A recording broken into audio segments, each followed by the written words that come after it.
and we need as much fun as possible because it's a show about death.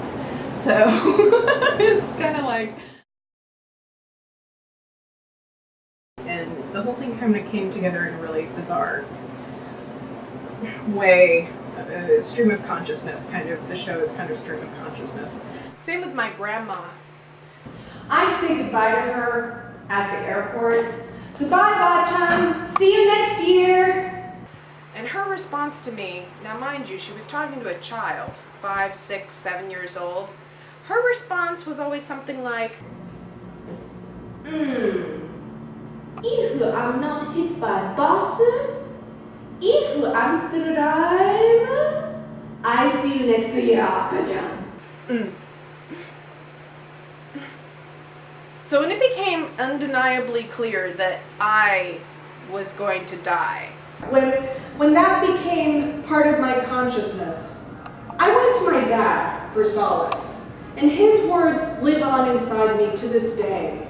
He said, I don't want to talk about it.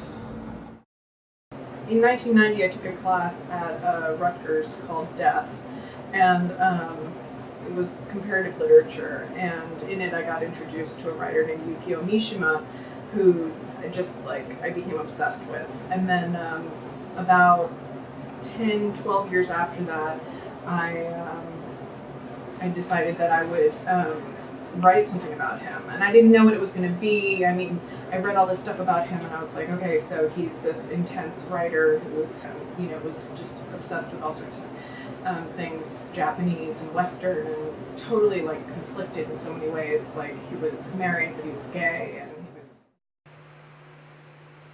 Okay, look, I'm Japanese, I'm American, and I know that references to death, let alone suicide, are challenging.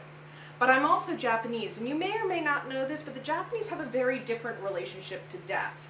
The culture is fatalistic, and they eat poisonous blowfish. They became kamikaze pilots. They created Hello Kitty.